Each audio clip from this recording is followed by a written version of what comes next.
Hey guys, welcome back to my channel by bymwu. I'm bymwu, aka Marianne, and today we're talking about my 2024 knitting goals and intentions. I originally had planned on filming a knit with me video, but as I started to do that, I realized that I really like staring at my stitches. Even if I'm doing stock knit, I can knit without looking, but I don't know, something about it. It's just like I ended up just sitting here was talking and just staring at my hands, and while I'm sure you guys wouldn't really mind, this probably is a little bit more engaging. So here we are sitting a normal sit down video. Maybe we'll try and knit with me in the future when I don't have as many like pre-planned items and it's more maybe like a Q&A or something like that. We'll see. By the time this video goes live, it's February. So here we are a month late, but here are my 2024 knitting intentions and goals. I have 7 to share with you guys. But before we jump into that, I just want to quickly address what I'm wearing today. This is my Marzipan cardigan by Alexandra. I can never pronounce her last name, so I'll put her full name up somewhere on the screen as usual. And it's this beautiful faux cabled detailed cardigan. I absolutely adore the pattern. It's a DK weight cardigan. I made it in Knitting for All of Merino in the color Marzipan, held with a strand of Sandnes Garn silk mohair, and I adore it. While it took me almost 7 months to complete it, I was stuck on Sleep Island for a very long time.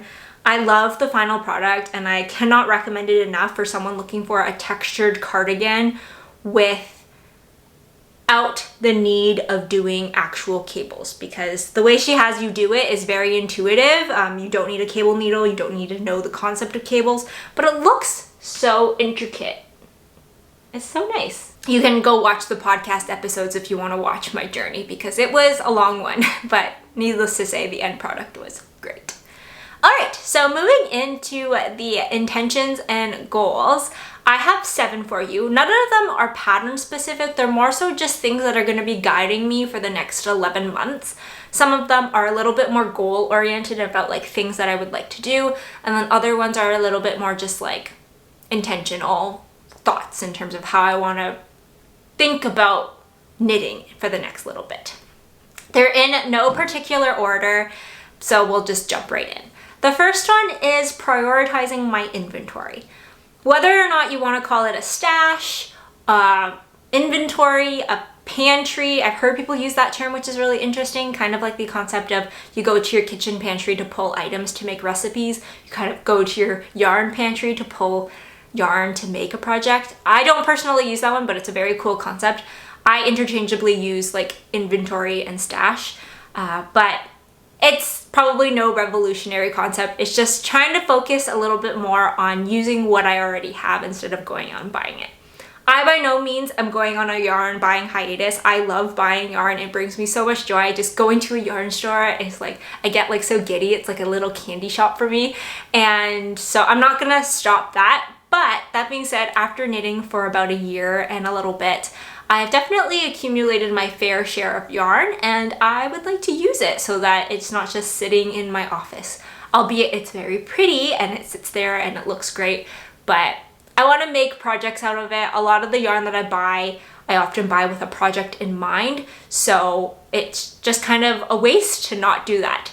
So my goal in terms of prioritizing, I have set some boundaries for myself, is to kind of have this like cycling yarn in, yarn out process. And how I'm going to go about doing that is, first and foremost, I've documented all the yarn that I have in terms of unused skeins. I don't count like scrap yarn or like half balls that have been previously used for projects as part of my like count, if that makes sense. This is just like new, like you would go to the yarn store and purchase like a skein or a hank or whatever the unit is. But I've done inventory of that. I have 135, and my goal is to get down to 100 before I can go and consider buying more yarn. There's going to be exceptions in this case. For myself, if I'm going to like a trip and there's a local yarn store, I'm allowed to pick up 1 or 2 like nice skeins from there, preferably yarn that I wouldn't be able to get locally where I am. Or if I apply for a test knit and I really want to do the test knit, but I don't have a yarn that's currently like would fit that's not already accounted for in a project, I'm allowed to go buy that. But generally speaking, my goal is to get my unused stash down to 100 units before I considering buying more. Now, you might be saying, Marianne, 100 units is a lot, and it is a lot to get down. But I think it's like that sweet spot because at the end of the day, some of this yarn that I have already pre-planned, they're not in season, and I don't really want to knit like a tank top in the middle of winter or vice versa, like a really thick wool sweater in the middle of summer. So there's got to be a little bit of grace in that. I also have some yarn that is stuff that I bought in bulk that's for like future, I don't know, projects. They're very minimal, but my examples of that are I bought a huge pack of the Knit Picks Straw Sport Weight in the color Bear. I bought them with the idea in mind of being just like available yarn that I could use as a heavy sport or a light DK for blankets if I wanted to make a gift knit, or I used them most recently in some DK weight socks that I gifted as Christmas presents. So those are counted in my like inventory, but because there are no immediate plans, they're gonna get used very slowly, and thus I've given myself that grace amount. Ideally, I go lower before buying more, but 100 is kind of my ballpark. And I think it gives me enough wiggle room to prioritize using up what I have available before the next sale that one of the yarn stores that I like to purchase from has. The store that I really like to get my yarn from is the Knitting Loft, and they're based in Toronto, and they have 3 big sales a year. One is for local yarn store day, one is for their anniversary sale, and then they have one during the Christmas Boxing Day time. And I think that gives me enough period. There's like a couple months in between each sale where I can kind of work through what I have available, hopefully get it down to 100 before buying a couple more projects and then that carries me over into the next sale. That's my plan. I'm probably gonna have a lot of struggle with this one because I love buying yarn. It brings me so much joy, but that's kind of my guiding principle. And if any of you guys want to know how I'm tracking my yarn right now, I don't use the Ravelry functionality. I've made myself an Excel sheet that just kind of matched a little bit better what's in my mind. I'll stick a screenshot here if you guys are interested. But yeah, if you want to see exactly how I track my yarn, because I kind of have this in-out process on that Excel sheet, I can maybe film a short reel or a video or something like that. Leave this video a thumbs up if you'd like to see that. Number 2 is to design something. I am first and foremost going to claim that I am by no means a designer, and nor do I really have the goal to become one. Kudos to everyone who is. They design incredible things, and it's, from what I understand, a lot of work. I just personally, in the next couple months, would like to design something for myself because I just want to try. I think it's going to be a very interesting challenge. There's a couple projects in my mind that I kind of have visioned already, but as far as I can tell, or at least have searched, haven't found a pattern that exists out there. And it's very niche in terms of what I want. I've talked about both in the past in podcasts when I purchased the yarn for that. One of which is this going to be a light blue kind of scoop neck with a scoop hem, 3/4 or 1/3 length. I haven't decided, t-shirt. I specifically am going to be using the Knitting for Olive Merino in the color soft blue. In retrospect, I probably should have gotten the cotton merino. It probably would have been a better fabric because it's going to be a spring summer concept, but I like the merino. It's my favorite Knitting for Olive yarn, so I picked this up. It's this really beautiful blue color, and that's going to be heavily inspired by this blue t-shirt that I had in my teen years. I don't even know if I have a photo of it. I'm gonna try to see if I can find one and maybe insert a photo to kind of give you what I'm kind of going for. But yeah, I love that shirt. I love the color of that shirt. It was 100% cotton and was thrown in the dryer too many times, so it shrank. And I haven't stopped thinking about that shirt since I no longer have it. I'm going to try to knit up one for myself. 2024 is the year, baby. We're gonna try. The other one that I have is kind of what I've been calling my firework yoke sweater.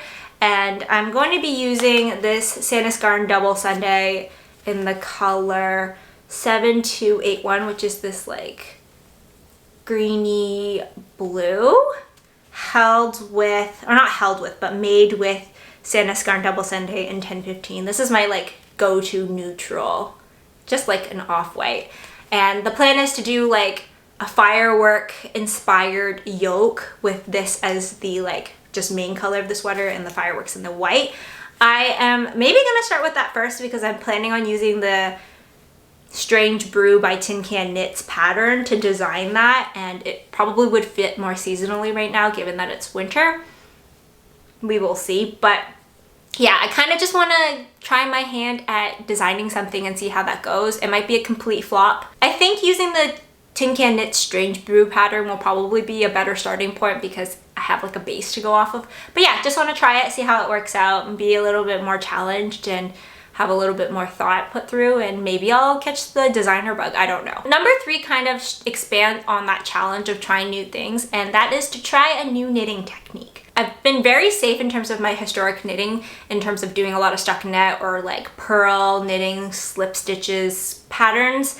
It's kind of been my safe area. They're really easy to knit and they're fun to knit, but I would like to try something a little bit outside of my comfort zone. I'm thinking of mine either something steeked or a little bit more of a complex color work sweater, something along those lines. I haven't decided exactly what, but yeah, I just want to, again, try something a little bit more challenging, get outside of my comfort zone, and maybe expand my skill set right now, because I think I'm like an maybe beginner intermediate. Like, I have enough intuition to follow a pattern, and I'm not necessarily scared of a lot of projects in terms of technique wise, but I've definitely erred on the side of caution in terms of keeping a little bit on the simpler side, partly because I also just enjoy doing like stockinette in the round. It's very relaxing. But I don't know, just again, want to expand my scope, trying to try something new, and hopefully we'll find a pattern. I feel like colorwork's probably a little bit easier. I'm thinking about maybe the halibut sweater by, what's the designer's name? The halibut sweater by, or cowl by Caitlin Hunter. I think that's a pretty popular one. It's so cute, so rustic looking. Maybe I'll make that for Ryan or a unisex size and we can share it. I'm not sure. But yeah, anyways, I want to try something a little bit more complex than what I've been kind of airing on. And I know that my altar sweater was technically a colorwork sweater, but that one's designed in a way where you only hold one color of yarn at a time. So each row is just one, you're working one color. But I would like to try one where you're like interchanging colors within a row. I think that would be interesting, kind of broaden the horizon of what I could try moving forward. On that note, again, to expand my scope and try new things, I also want to try a new construction. So in terms of keeping with the safe stockinette patterns, a lot of what I've been doing in the past have been raglan based sweaters.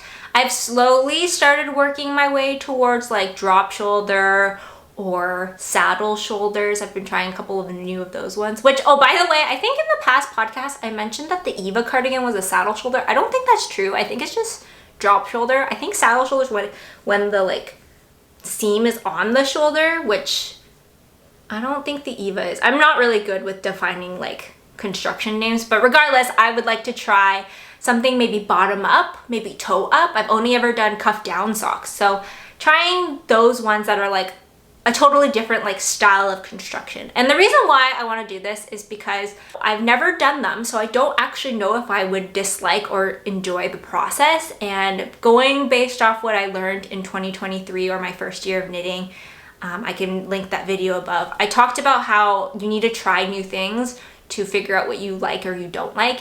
And so this is me trying new things so I can figure it out, because right now I've never tried it. I don't know if I like bottom up or toe up. We'll see. I don't want to make a preconceived notion on if I do or do not. So we're going to keep an open mind and we're going to try them out. Please let me know any patterns in particular that you guys really like that are bottom up sweaters or shirts or toe up socks, because most of the ones that I have like flagged on my Ravelry are my traditional top down or cuff down. And so yeah, please share with any patterns that you guys have in the comments below, and I'll search through them and maybe you'll convince me to start with one of those once one of my projects is wrapped up. Speaking of wrapping up projects, the next intention is to embrace monogamy.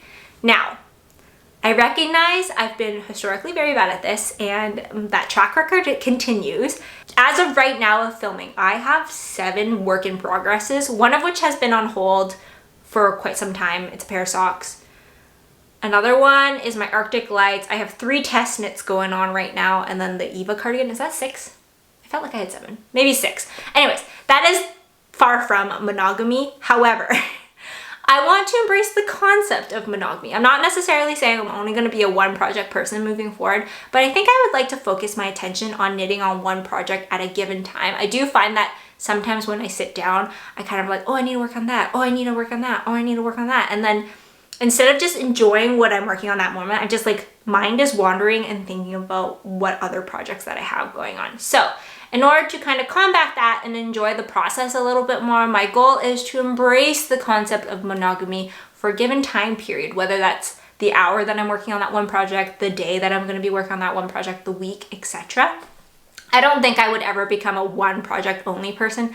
At bare minimum, I think I'd have to be 2, like one big one and one small one. But yeah, right now 7's a lot. 100% my fault. I applied for a lot of test knits because they were coming out with such good patterns and I wanted to try them on. You never know if you're going to get a test knit. So I applied for them. Was very fortunate to get them. And so now I'm in this situation where I'm like, I gotta knit them all because the deadlines are all pretty close. And so my goal is to hopefully after this period to embrace the monogamy a little bit more. Wish me luck. Number 6 is gonna sound a little vague, but please hear me out. And that is to be more intentional with my knitting pattern selection process. What I mean by that in particular is that I would like 2024 and onwards to be kind of my focus in prioritizing size-inclusive patterns and designers. And while I recognize that I am not a full-busted individual and very fortunate in that sense from a pattern selection process, I don't typically have a problem where I don't fit into a pattern. I recognize that that's not the case for everyone, and I would like to kind of work my way towards a more like inclusive knitting community if possible. So I'm gonna put this out there right now though. I know I'm not gonna be perfect at this and I know I'm gonna slip up and get things wrong, so I'm trying my best. The goal is not to either shame myself or shame anyone else who doesn't abide by this. It's just trying to bring a little bit more light to it, because at the end of the day, it's like great if you're gonna sit down and knit your own items. That's going to be like way better than going to any mall and picking up something fast fashion. But we're gonna try to take that a step farther here and try to focus on people who are trying their best at being size inclusive. Now, like I said, I'm not gonna be perfect. I recognize right now one of my work in progresses is the Eva cardigan by Petite Knit. And historically, she is not the most size inclusive person. I'm by no means going on like a complete Petite Knit ban. She still has her place. But I'm gonna try to focus moving forward on if there's a cardigan that she has that I like, maybe trying to find some similar pattern by a designer who maybe is not as popular and maybe more size inclusive, and focusing on knitting that project instead. Knitting is still a hobby of mine, and so I don't want to put too many boundaries and restrictions on what I can and cannot do to the point that I'm not enjoying what I'm making. So there will be exceptions to this, but largely my goal is to hopefully learn a little bit more about being size inclusive and supporting those people that are trying their best to lift up the industry in that way. The first thing I'm going to try to change is to include some size ranges and flagging if a pattern that I am working or looking at is not size inclusive. And if it's not in the screen while I'm talking about it, I will definitely be putting that stuff now in the description along with all the other items that I've done historically in the past. And I also want to take this opportunity to kind of like put it out there. If you guys have any good like tips or resources to learn more about this, please let me know. I'm still very new to it. And again, I've never personally come across like not being able to fit. So like, I don't know where the boundaries are. I do know that typically I think 60 inches or 165 centimeters is like the bare minimum to meet size inclusivity. But can someone please like confirm or update how it works when you're accounting for ease? Because for example, obviously if a pattern's final product is like quite a bit larger and then you subtract ease from that or add ease to that and it's above 60 inches, that's great. But what happens if, let's say you have a final product that is like 63 inches in bust circumference, but the ease recommended is like 1 to like 4 inches? Because by that definition, if you're doing the math, then it technically is supposed to be fitting a person with a bust of like 59 to 62 inches. Is that considered size inclusive? Is that a gray area? I'm not sure. So I'd happily learn more if you guys know more information about that or have a resource about that or anything else that a newbie would find very useful. I'd really appreciate it. Overall, the goal of this one is to just be more mindful and more intentional with who I'm supporting and the patterns that I'm going to be making moving forward. Last but not least is number 7, and this is to stretch more and take more breaks. While I love knitting as much as the next knitter and would love to be able to just sit on the couch and knit for 8 hours straight, I recognize that that is not the best physical idea. Knitting is very therapeutic for myself. I find my mind calms when I do it. I find it like recharges my soul. But just because we're fulfilling my like soul doesn't mean we should be neglecting my physical health. So my goal moving forward is, like I said, to stretch more and to take my more breaks. Specifically, how I'm going to go about doing this is bare minimum, I'm going to try to incorporate more of a 45-15 concept. Where I'm going to be like 45 minutes on of knitting, 15 minutes off. I sound like a HIIT workout, but I think that's like the bare minimum. And then on top of that, try to incorporate more wrist movements and wrist stretches and warm-ups before and after my knitting sessions. I know I'm very young. I'm very fortunate right now where I haven't had a lot of wrist pain and I would like to keep it that way. And so preventative measures are the best way to do so. So more breaks and more stretches. I just want to take more better care of my physical health and nurture that as much as I'm nurturing my soul with all the knitting. So there you have it, my 7 knitting goals and intentions for 2024. If you guys have any that you are abiding by for the next 11 months, feel free to leave them in the comments below. I'd love to like learn more about how you guys are forming your knitting journey for the next little bit. But otherwise, I hope you guys enjoyed this video. Feel free to give it a thumbs up if you did and subscribe, and I will catch you guys in the next one. Bye for now.